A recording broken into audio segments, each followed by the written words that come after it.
We're going to begin our sermon series on Moses, reading from the 3rd chapter of Exodus, starting with verse 1. Moses was keeping the flock of his father-in-law Jethro, the priest of Midian, and he led the flock beyond the wilderness and came to Horeb, the mountain of God.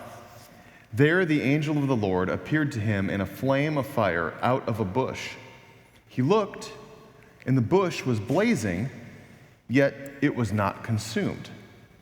Then Moses said, I must turn aside and look at this great sight and see why this bush is not burned up. When the Lord saw that he had turned aside to see, God called to him out of the bush, Moses, Moses. And he said, Here I am. Then he said, Come no closer. Remove the sandals from your feet, for the place on which you are standing is holy ground. He said further, I am the God of your father, the God of Abraham, the God of Isaac, and the God of Jacob. And Moses hid his face, for he was afraid to look at God. Then the Lord said, I have observed the misery of my people who are in Egypt. I have heard their cry on account of their taskmasters. Indeed, I know their sufferings, and I have come down to deliver them from the Egyptians, and to bring them up out of the land, to a good and broad land, a land that is flowing with milk and honey, to the country of the Canaanites, the Hittites, the Amorites, the Perizzites, the Hivites, the Jebusites. The cry of the Israelites has now come to me, and I also have seen how the Egyptians oppress them. So come, I will send you to Pharaoh and bring my people, the Israelites, out of Egypt. But Moses said to God, Who am I that I should go to Pharaoh and bring the Israelites out of Egypt? He said, I will be with you, and this shall be the sign for you that is written, is I who sent you. When you have brought the people out of Egypt, you shall worship God on this mountain. The word of God for the people of God. Thanks be to God. Well, a number of you last week and again today participated in our Moses book study, our Bible study leading up to the services last week and again this week. And first of all, even before we talk about that, just want to say thank you so much to Pastor Paul Ferrarone for preaching last week in my absence. I was at a family wedding, but Paul came and delivered a wonderful message. And Paul, thank you so much for the grace-filled and beautiful job you did for us. Thank you. And so those of you who were in the lesson today know that we were talking about this chapter that we read from a book by United Methodist pastor named Adam Hamilton. Many of you have done his studies or seen his videos online. Wonderful teacher, wonderful pastor, a great leader within our denomination. And one of the things that he said in the introduction to this book really stood out to me. Partly because sometimes, when people say something that's just so beautifully put, but it's simple but powerful. He said something in the introduction to this book that really stood out to me. And he said, when we read through the story of Moses, we should be asking ourselves 3 questions. The first question is, what does this story teach us about God? The second question is, what does it teach us about ourselves? And the last question is, how are we to understand God's will for our life based on what we have read? Okay? So those questions again, what does it teach us about God? What does it teach us about ourselves? And how are we to understand God's will for our life? But I don't think that this just applies to Moses. I think that this is whenever we read Scripture. And I think those should be guiding questions whenever I put together a sermon, whenever you are listening to a sermon.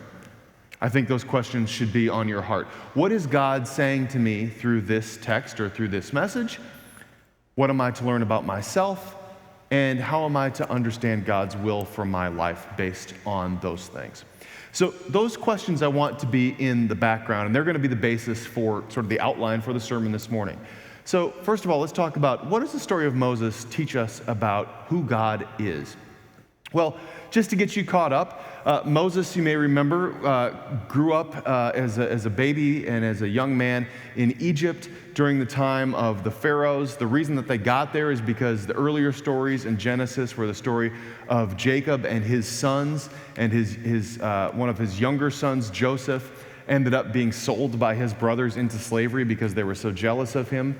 He ends up in Egypt in roundabout ways. He ends up becoming a right-hand kind of figure to the Pharaoh, earns the Pharaoh's trust, and through a lot of ups and downs, he ends up being able to invite the rest of his extended family to come join him in Egypt because where they are, there's experiencing a time of famine. So all of a sudden now we get this large extended family who keeps growing and growing and growing and growing, and now you have the Hebrew people who have amassed quite a sizable population in the land of Goshen, the northern part of Egypt. And over time, the pharaohs started to have a different view of the Hebrew people and actually began to enslave them. So by the time that Moses is born, the Hebrew people in Egypt are now a slave population. And this Pharaoh at the time of Moses' birth is very paranoid because he says the slave population of the Hebrews has gotten so big that if they wanted to have an uprising, they might be able to put up a formidable fight against us, and I'm not going to be up for that. So, new policy, any Hebrew baby boys that are born must be killed upon delivery and thrown into the Nile River to be never seen from again. Well, Moses' mother, a Hebrew woman, kind of a clever woman, she has this baby boy. She keeps him hidden for as long as she can, for several months, nursing him, and then she takes him, wraps him up in cloth, puts him in a basket that she has made watertight, sets it in the river, and just gives it a gentle push until Pharaoh's daughter is down by the river's edge bathing, sees this basket with a baby in it, picks it up, supposes it to be one of the Hebrew babies, and goes back to her dad, the Pharaoh, and says, "Can I keep him? Can I keep him?" And he says, "Yeah, whatever." So Moses then grows up in the care of the Pharaoh's daughter. Interestingly, and this is something we talked about in the study, I think that this puts Moses in a strange kind of predicament as he's growing up as a young man. From the one hand, he's probably pretty sequestered from his people, the Hebrew people, the people that he is, from in terms of his people, his origins, his ancestry. And he's growing up with all of the luxuries and the care and the education that you might expect from somebody growing up in the Pharaoh's household. But the Hebrews are probably not going to look at Moses as necessarily one of them.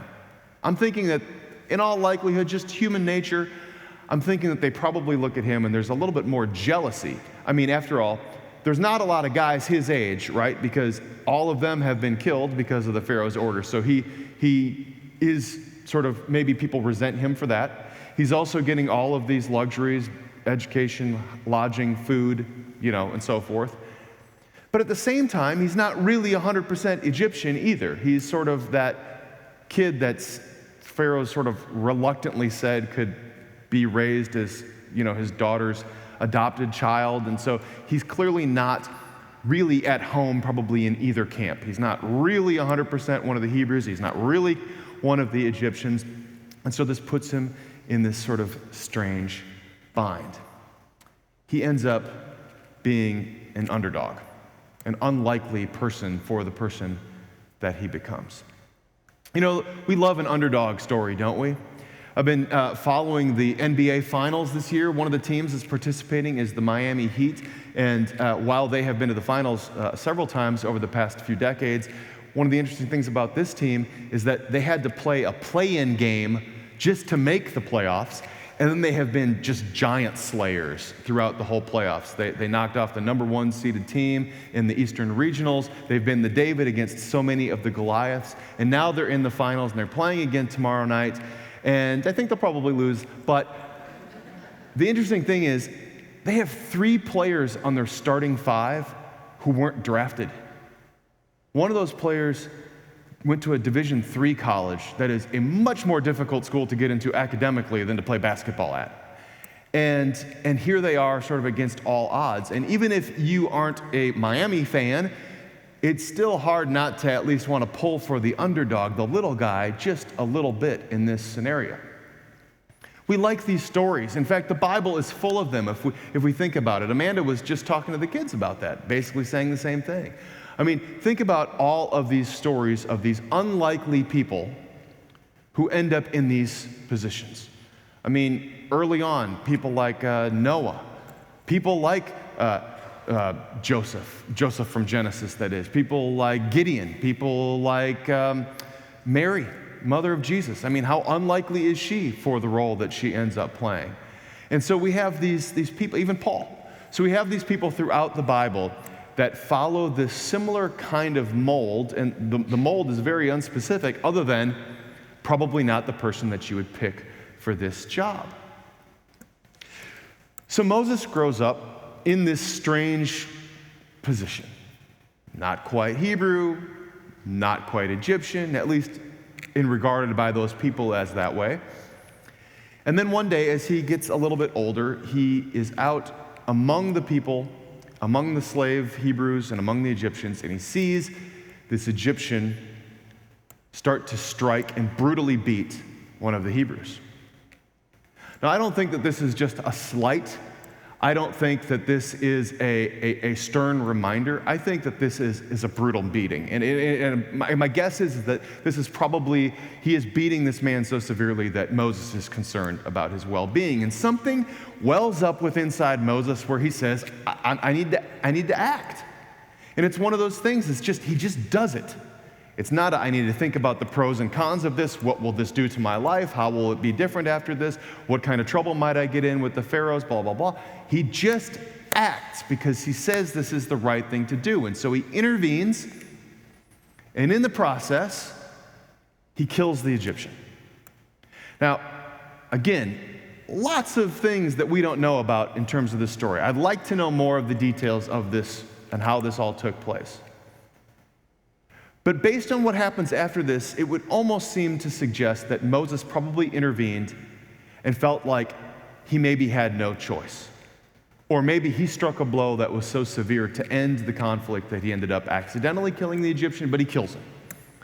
And he buries them in the sand, and he comes to the aid and saves the life of this Hebrew. Now, a short time passes, and there's another conflict. This time it's a skirmish among fellow Hebrews, and two men are going at it, and Moses goes over and he says, "Stop it! Stop striking your fellow Hebrew." And the guy looks at him and he says, "Oh, are you going to kill me and bury me in the sand just like you did to the other guy?" And at that point, Moses knows this is not an incident that went without being seen. There were witnesses, there were bystanders apparently that he was unaware of. And he's afraid that word is going to get back to Pharaoh, and now he's going to be in big trouble, and that is exactly what happens. And so now he's a fugitive, and so Pharaoh has a bounty on his head, and Moses takes off.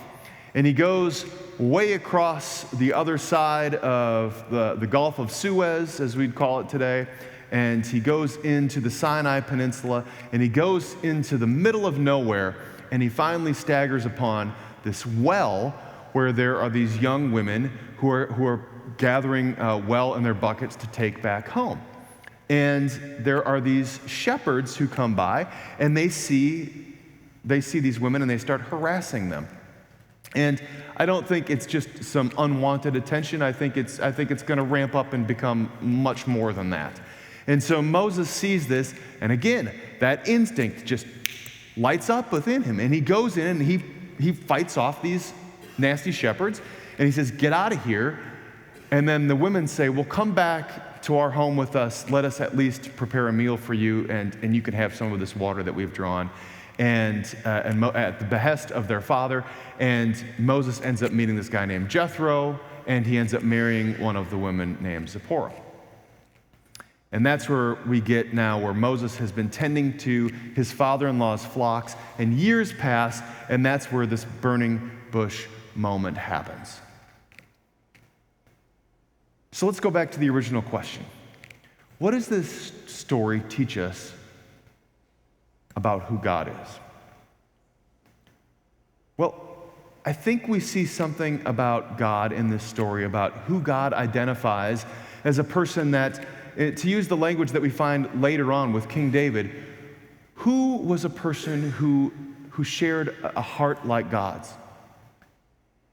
And when we hear the story of Moses at the burning bush, God says in the bush to Moses, I have seen and I have observed the oppression of the Hebrew people, and my heart hurts for them. And I think that God saw Moses and saw Moses see the disenfranchised, those who are lacking power, the underdog, and his heart broke for them. And he said, I want to respond to that. And he did. His instinct was to do that. His heart was in the right place. Now, whether or not the murder was justified or whether that was done in a way that didn't need to be done, we just don't know those details. But even so, God sees something redeemable in Moses and says, you are the guy that I want for this job. You are the person that I choose because I have seen your heart and there is purity there. And you are the one I am calling now to deliver this message to Pharaoh and to redeem the people, to deliver them out of Egypt and out of the hand of Pharaoh and out of slavery into this new life that I am calling them to. So there's something about God's nature that identifies with the powerless, the hurting, those who experience injustice. And God wants to address those injustices. And so through the prophets and through leaders and unlikely people like Moses, that's where God often springs to action in the biblical account. We learn something about God and about God's heart as we read this story, learning about Moses and Moses' heart. Years ago, I was doing some church workshop activities, and the question came up for leaders in churches in terms of what is it that guides you, or what is it that motivates you, and how are those things going to be a vision for the congregations that you serve. And one of the key questions that I remember on that exercise was this: for whom does your heart break? Or I actually think it wasn't as grammatically correct as that. I think it said, who does your heart break for? But what a powerful question. Who does your heart break for? And I think it's clear in Moses' story who his heart breaks for. It breaks for the person who is being marginalized. It breaks for the person who is being subjected to all kinds of cruelty. It breaks for the powerless person. And it really doesn't even matter if that person is of the same ethnicity or the same religious practice, because one of the funny things that we don't talk about in Moses' story is that in the story of the burning bush, God introduces God's self to Moses. I am the God of your ancestors. I am the God of people like Abraham and Isaac and Jacob. Let me introduce myself to you. It's almost as if when Moses was taken out of his Hebrew context and put into the Egyptian kind of life, he wasn't learning about the God of his tradition and of his ancestors. He was learning about the God of the Pharaoh. He learned that Pharaoh was God in the flesh, because that's what the people believed. And so what God was most interested in this moment is not that Moses believed the right things or that he came from the right pedigree, but God was interested in what was at the core of Moses' heart. And God saw in Moses a person filled with compassion, a person who asked, whom does your heart break for? The answer was, those who are being mistreated, those who are abused, those who are neglected, those who are suffering injustices day in and day out, those who are suffering at the hands of the powerful and who therefore are powerless. And God says, that's who I want. And that teaches us something about God. Then we have to ask ourselves, okay, so what does that then teach us about ourselves? And Moses' story has a lot to teach us about ourselves, because maybe that weakness of Moses, where he wasn't maybe fully accepted by the Hebrews and maybe fully wasn't accepted by the Egyptians, that maybe turns into his favor later on, because he has lived a life that is different than anybody else. He knows who to talk to when it comes to going back to the Pharaoh. He knows how the power structures work, and yet he knows what it's like to be disenfranchised. He knows what it's like to be on the run. He knows what it's like to shepherd sheep in the wilderness and to live a humble existence. And I think about just people whose stories I've been reminded of again in the past week. Young adults who have emerged as leaders, not because they said, I want to be a powerful leader, I want to make a name for myself, but because of their position, because of their circumstances, they've taken on powerful roles.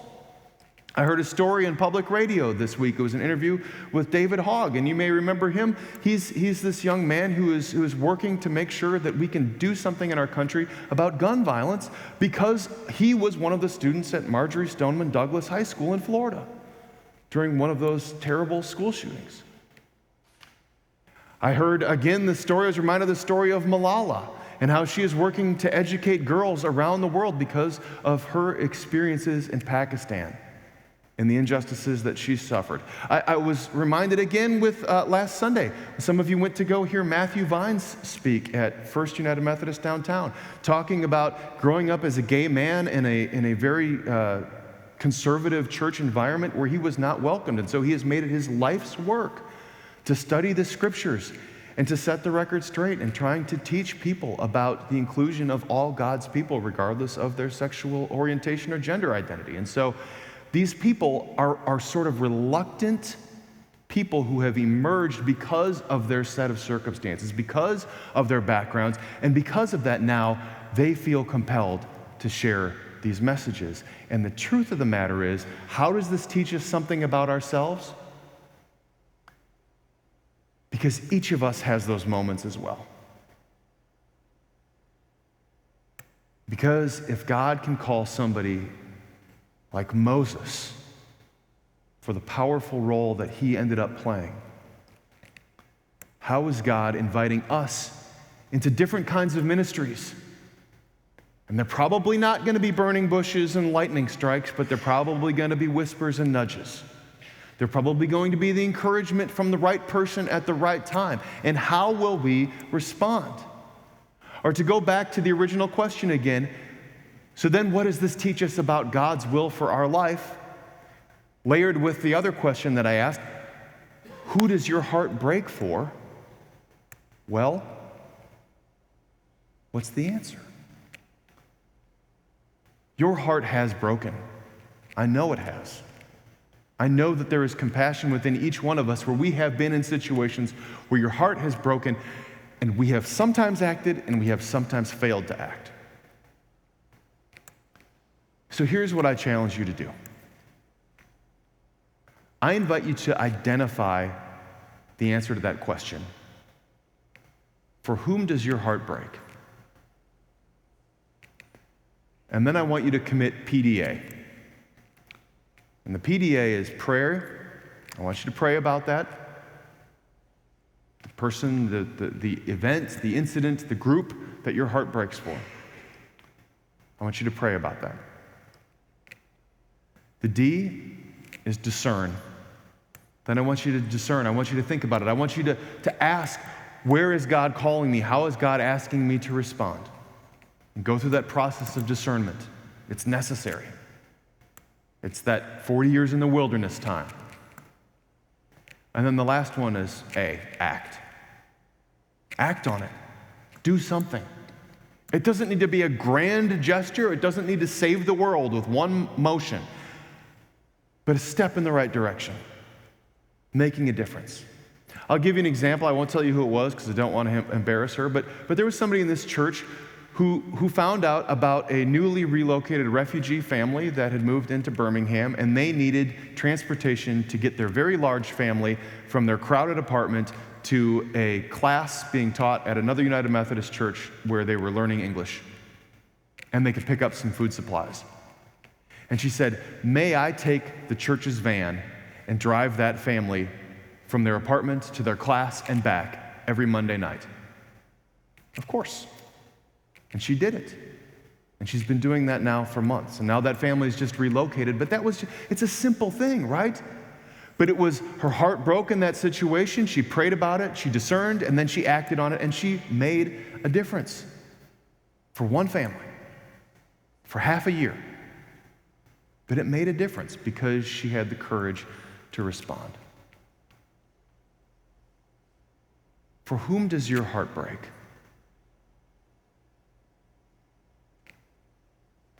Will you pray about it? Will you discern what the next step is? And will you act on it?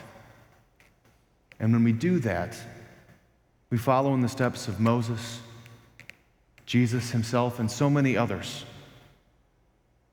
who went to bat for those who are suffering, for those who are hurting, for those who lived out the teachings of the prophet Micah.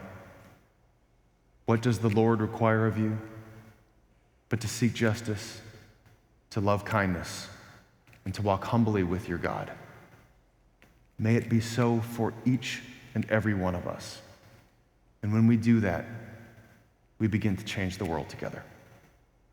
Let's pray.